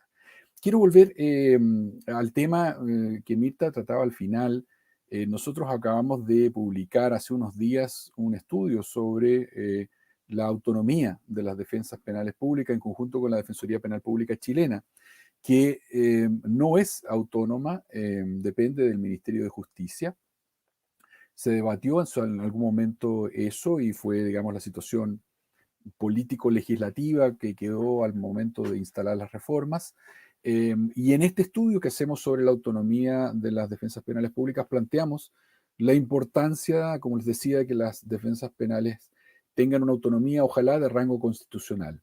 Eso no deja de tener riesgos porque, como planteaban la experiencia en Nuevo León, el ser autónomos y tener que pelear por sus propios presupuestos a veces genera ciertos grados de orfandad. Entonces vuelvo un poco a lo que planteaba Enrique, en el sentido de que, claro, los sistemas de justicia tienen que ser entendidos como un todo, interconectado, y qué duda cabe, ocurre así en lo operacional, porque si la policía toma determinadas decisiones en términos de redadas, arrestos, etcétera, eso impacta el trabajo persecutorio del Ministerio Público, el trabajo de la defensa y también en el Poder Judicial. Si el Ministerio Público toma decisiones de política de persecución, eso impacta el trabajo del resto. Si la defensa también toma determinadas estrategias de defensa, por ejemplo, de cuestionar determinados aspectos, eso también va impactando y así sucesivamente. De manera que en lo operativo y también en la interrelación de trabajo hay que tener siempre en cuenta que los sistemas de justicia son eso, interconexiones además entre instituciones, operación, trabajo, etc. Por lo tanto, lo lógico sería tener algún grado de conexión en los presupuestos. ¿Puede significar esto, por ejemplo, reservarle algún porcentaje del presupuesto proporcional del Ministerio Público a la defensa? Es una alternativa. Obviamente que no debiera ser al 100% porque el Ministerio Público tiene, en teoría, más actividad antes de que siquiera entre en funcionamiento la labor de la defensa, en una cantidad de actividades que eventualmente no sean, digamos, pareables, por decirlo de alguna manera, pero que debiera haber algún grado de proporción, eso sin lugar a dudas. La autonomía, además, como alcancé a insinuar en la primera parte, permite que la defensa penal pública tenga una voz, insisto en eso, tenga una voz que le permite hablar y hacer, digamos, cabildeo, destinado, por ejemplo, a modificaciones legislativas o incluso constitucionales, vuelvo a lo que planteaba al inicio, y que le habría permitido tener una voz más activa, la defensa federal y probablemente incluso la Asociación de Defensas de las entidades federativas respecto de modificaciones a la Constitución que ocurrieron en México y que generaron un retroceso importantísimo, aumentando la nómina de tipos penales que caen bajo la sombra de la prisión preventiva oficiosa. Una cuestión que está ahí al límite, digamos, de, o en algunos casos, en mi visión, digamos, francamente contraria a la presunción y al trato de inocencia. Permite eso y permite, por cierto, tener una voz y una autoridad para discutir cuestiones que afectan el funcionamiento de la defensa penal en general y también, insisto, de sus defendidos. Y como planteaba Mirta, crea obviamente la imagen de un trabajo y una relación directa de defensoras y defensores con sus defendidos, porque es una relación de privilegio, técnica y de privilegio, que no puede estar ensombrecida o puesta en duda por el hecho de tener una dependencia de uno de los poderes del Estado, que como decía Mirta, en muchos casos, ocurre también en mi país, tiene a su vez la responsabilidad de la seguridad pública y tiene a su vez, en algunos casos, no es el caso chileno, en que el Ministerio Público es, o la Fiscalía es autónoma constitucionalmente, pero en otros países, como en México, tiene además la obligación de la persecución penal, dependiendo en alguna medida del Ejecutivo, especialmente a nivel de las entidades federativas. Entonces, insisto, la autonomía de la defensa penal tiene todas esas ventajas, pero hay que tener un cuidado político de cómo pensar el tema presupuestario para que la defensa no quede abandonada o huérfana en la pelea por lograr mejores presupuestos, porque claro, siempre es más interesante darle dinero a la policía, darle dinero a la persecución del delincuente que a la defensa de la delincuencia. Y termino diciendo que los desafíos, por lo tanto, para la defensa, en la medida que cuente con los recursos, son la especialización, insisto en eso. La defensa tiene que avanzar hacia defensa especializada de pueblos originarios o indígenas, de las personas con discapacidad, de los jóvenes infractores penales, de la población migrante, en los países en que tenemos ese fenómeno más fuerte. México lo tiene fuertemente, desde Guatemala, entre otros. Tiene que avanzar en todo lo que es defensa especializada en mujeres por violencia de género y delitos conexos con la violencia de género. Estoy seguro que se me olvidan algunos. Bueno, uno muy importante, la defensa penitenciaria. Todo el tema de la labor de la defensa en la ejecución de sentencias, que muy a menudo en América Latina es descuidada. Nos concentramos en la etapa de juicio y las violaciones de garantías y derechos de las personas en la etapa de cumplimiento son a veces incluso más importantes o terribles. Y trabajar constantemente en tener una capacidad estratégica y argumentativa en los juicios. Eso significa, bueno, hacer lo que nuestro colega de Nuevo León nos comentaba, y que es en lo que él está a cargo, que es el estudio y preparación permanentemente de líneas estratégicas y argumentativas para la defensa, que, debo decirlo, lo que pasa en Nuevo León pasa en muchas partes. Los más pobres desarrollan, ¿cierto?, a raíz de la pobreza, mucho con poco, y suelen tener mejor desarrollo, como planteaba Edna, a veces mucho mejor desarrollo en la litigación que las fiscalías, que tienen obviamente una carga muy superior. Pero ahí hay un desafío que incluye finalmente, y con esto cierro, y perdonen la obsesión, pero ha sido mi obsesión del último tiempo a propósito de la pandemia, de desarrollar las plataformas electrónicas. Nuevamente, integración. Integración significa que si vamos a tener una fiscalía que desarrolla una carpeta investigativa electrónica, lo lógico es que eso signifique, como reclamaban hace un momento atrás, que la defensa tenga acceso remoto a esa carpeta y en todo momento. Significa integrar los sistemas estadísticos para que podamos hacer seguimiento de cómo funciona el sistema, etc. Y significa aprovechar la tecnología para facilitar la entrevista y la asesoría del defensor o la defensora con el imputado, por ejemplo, en la etapa de ejecución, en los recintos penitenciarios, como nuevamente planteaba Iván en algún momento. Muchas gracias. Muchas gracias, Jaime. Bueno, nada más un dato sobre México, según nuestro último estudio de hallazgos. El presupuesto de todo el sistema de justicia penal, que incluye a la Secretaría de Seguridad Pública, Defensa, Fiscalía, las comisiones de atención a víctimas y el Poder Judicial, la parte penal, es de 74,000 millones de pesos, que es muy similar al subsidio que se da en CFE a la luz. Entonces, habría que plantearnos si esa cantidad presupuestal es suficiente, tomando en cuenta la poca proporción que recibe la defensa. Bueno, ahora le quisiera dar la palabra por 5 minutos a Ana Aguilar. Muchísimas gracias. Muchas gracias, Enrique. Pues, me siento un poco obligada a hablar rápidamente del tema de autonomías, pues siendo alguien que la promoví con mucho énfasis en cuanto a las fiscalías. La verdad es que hoy en día sería cauta en seguir promoviendo autonomías constitucionales, y no porque no crea en ellas, o sea, de verdad creo, y sobre todo en el caso de la defensa en específico, que sí tendría que estar en esta igualdad estructural con las fiscalías, pero me parece que estamos aprendiendo también que no necesariamente es la solución a los problemas de justicia, dadas nuestras propias dinámicas políticas y además locales, ¿no? Y las propias coyunturas. Hoy en día, o en ese momento, cuando lo promovíamos muchísimo, una de las grandes razones era que las fiscalías, en tanto independientes, también iban a trascender, ¿no?, los incentivos políticos que existen en las distintas entidades. Y hoy en día la verdad es que vemos por ahí, y en la federación por supuesto, que no necesariamente este es el caso, y que ahora que recién tuvimos elecciones se habla mucho del cambio de fiscales que tienen términos, ¿no?, establecidos de 6, 8 años, 9 años. Entonces yo creo que hay que pensarlo muy bien también y aprender de esta experiencia con las fiscalías para realmente ver si este es el camino que debemos seguir con las defensorías.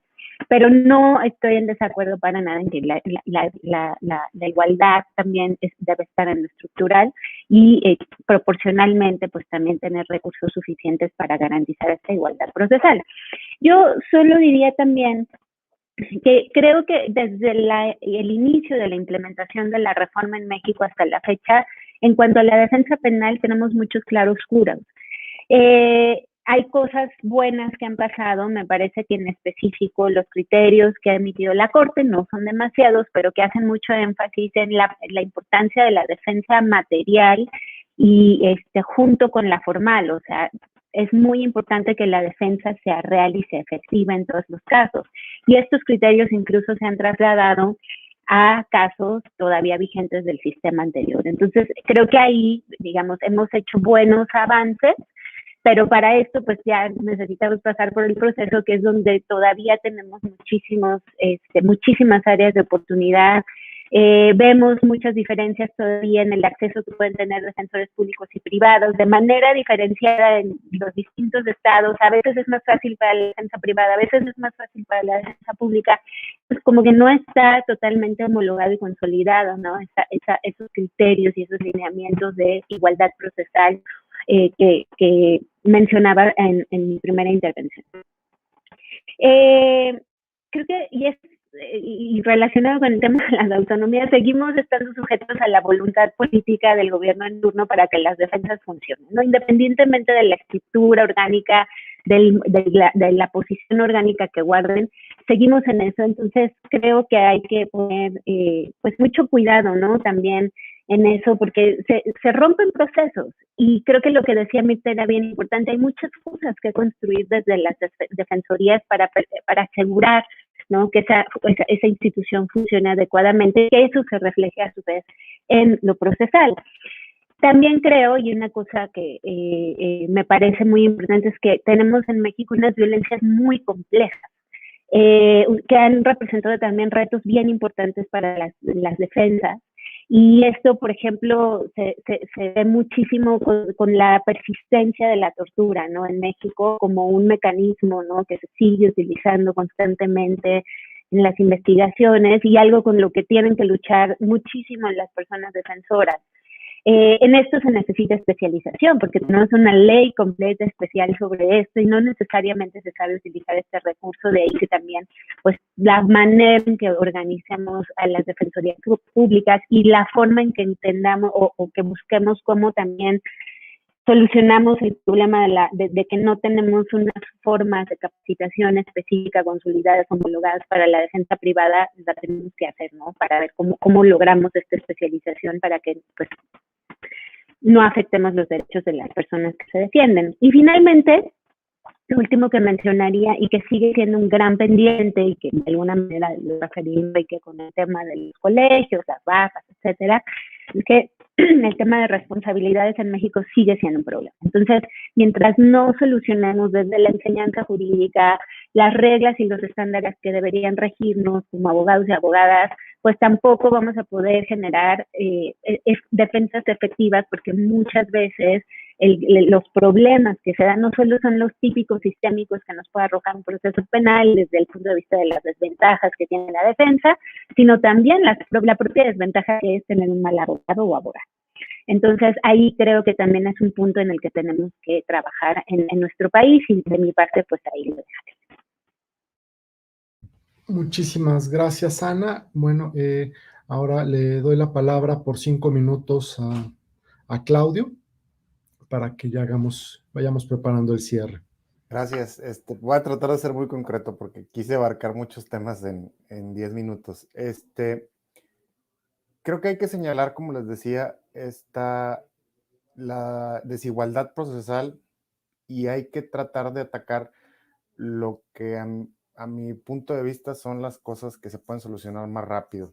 Es una igualdad en tema de comunicación eficiente con mi representado, de la información que se tiene de la carpeta y de la información que puedo tener del caso como defensor público, de la producción de prueba, no solamente a través de lo que les decía yo de servicios periciales, digo, instituciones públicas, servicios periciales propios de la defensa, sino también de tratar de ir sorteando esas problemáticas que se viven para el defensor al generar prueba y tener que llevarlo ante un juez a este auxilio judicial.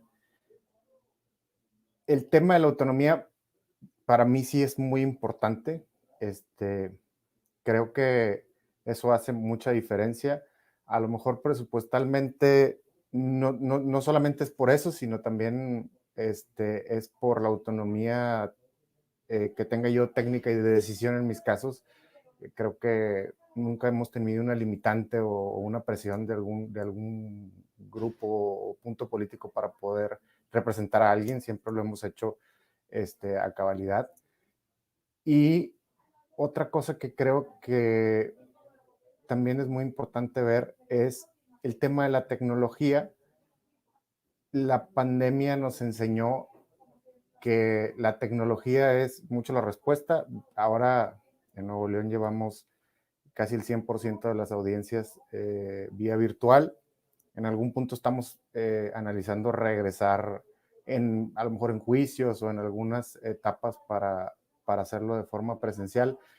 Este era un proyecto que ya traíamos 2 años antes de la pandemia, pero faltaba voluntad política para realizarlo, debido a que no teníamos la posibilidad del crecimiento en tema de salas y que nos representaba muchos gastos en traslados.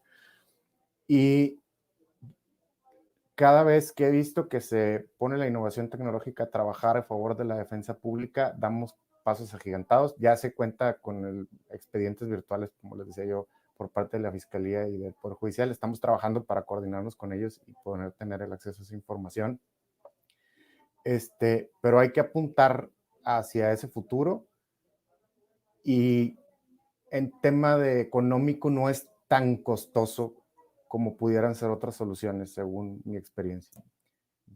Muchas gracias. Muchas gracias, Claudio. Y bueno, para cerrar, Mirta, por 5 minutos, por favor.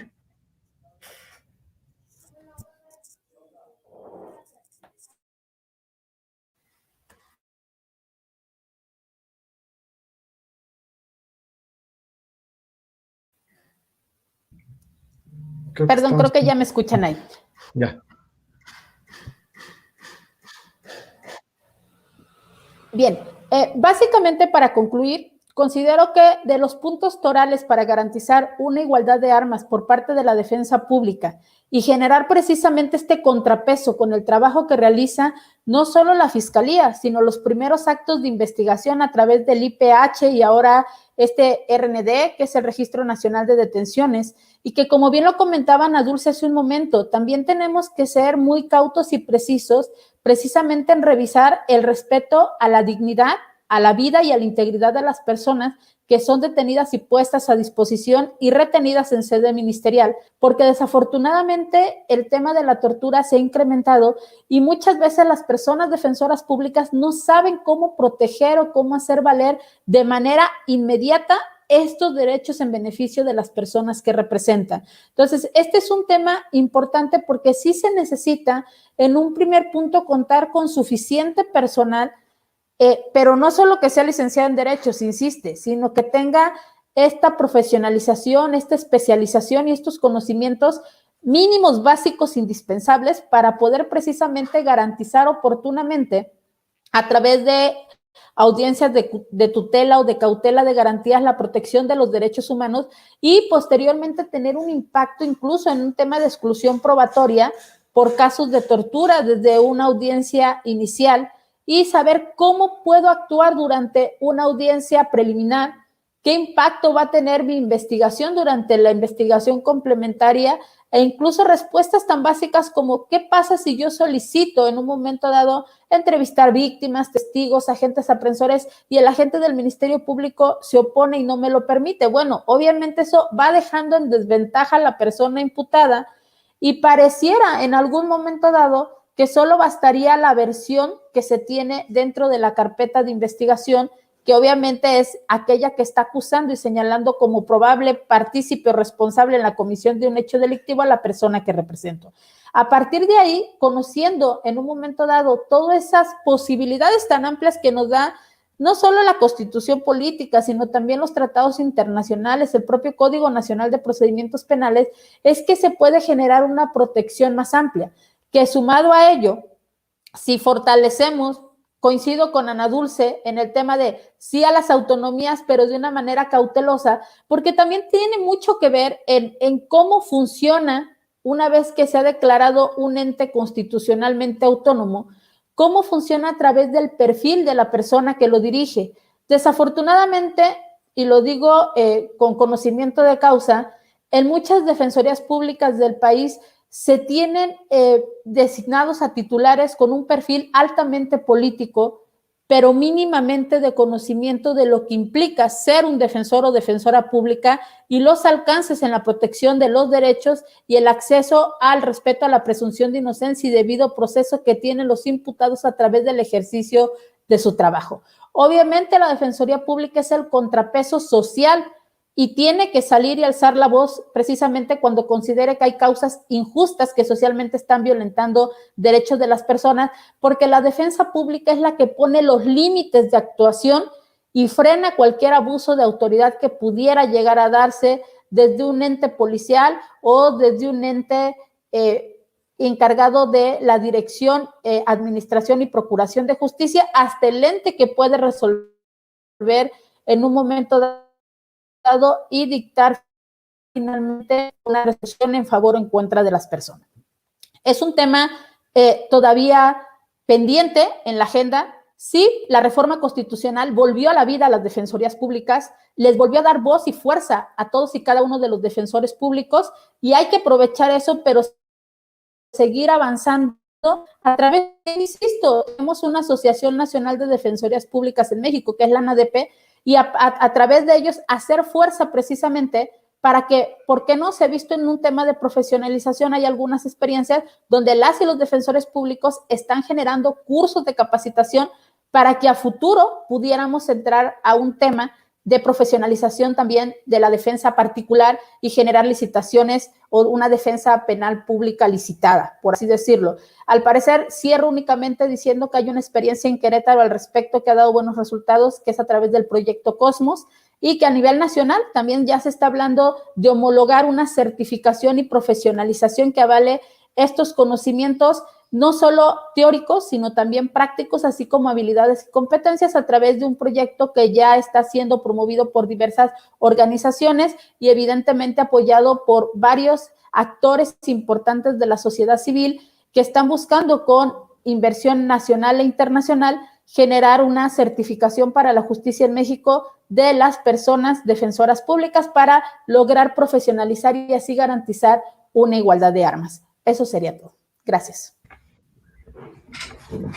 Muchísimas gracias a todos, muchísimas gracias a las personas que nos vieron y nos siguieron a través de las redes sociales.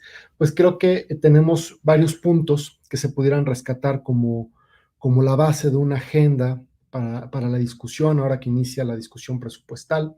No todo es presupuesto, de hecho, casi nada es presupuesto, pero todo cruza por ahí. Es la necesidad de utilizar los sistemas informáticos, la carpeta digitalizada, la interconexión de la defensa con los sistemas informáticos de fiscalías y de tribunales, el acceso temprano por parte de las defensas a las carpetas, la necesidad de discutir las facultades como la reclasificación de los delitos o el acceso a la investigación desformalizada, el fortalecimiento de las capacidades de las defensas desde el momento de la detención, porque están más focalizadas en la parte de juicio y lo que pasa en el sistema penitenciario, el servicio profesional de carrera, volverlo atractivo, discutir los límites de la autonomía y las responsabilidades presupuestales, fortalecer la capacidad de planeación y de prospectiva por parte de las defensorías e impulsar un presupuesto sistémico. Creo que, podríamos seguir ahondando, pero pues creo que con esto es base bastante plena para una discusión de agenda pública. Pues le quiero regresar la palabra a Edna Jaime, nuestra directora. Muchísimas gracias. Tú estuviste haciendo los énfasis correctos después de cada una de las participaciones y ahorita otra vez lo hiciste, resaltaste los puntos más importantes.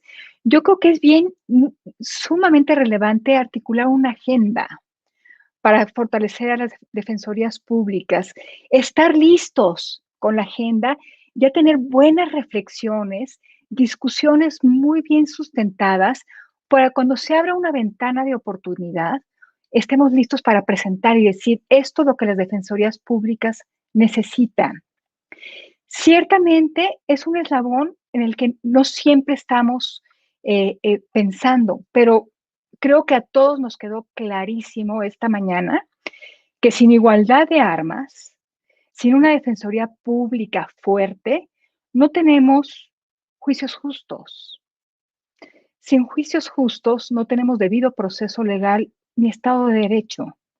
Entonces, creo que en esta maquinaria que es muy fina, que es del sistema penal acusatorio adversarial, esta pieza puede hacer, como lo decía en un inicio, que otros componentes mejoren su desempeño. Entonces, celebro mucho que tú, Enrique, el equipo de justicia, hayan puesto el dedo en el renglón, hayan impulsado esta conversación. Me parece de primera importancia. Agradezco, por supuesto, a nuestros invitados que hayan compartido su conocimiento, su experiencia y su convicción, que es una convicción compartida de que si no arreglamos esto, pues no vamos a tener el sistema adversarial al que aspiramos, acusatorio adversarial, no vamos a tener la justicia a la que aspiramos. Entonces, pues les digo que estaremos en México Evalúa insistiendo en este tema. Como lo dijo Enrique, en nuestra próxima publicación de hallazgos tendrá un lugar importante, como siempre lo ha tenido. Pondremos evidencia sobre la mesa que pueda reforzar esta agenda que queremos construir de manera colectiva y espero que se dé la oportunidad para avanzar estos temas. Desafortunadamente, a nivel federal no veo las condiciones, pero es muy posible que en estados, que en lo local podamos encontrar la rendija para que este tema, para que las defensorías públicas acaben de consolidarse. Les agradezco mucho y les mando un abrazo afectuoso. Gracias. Muchas gracias.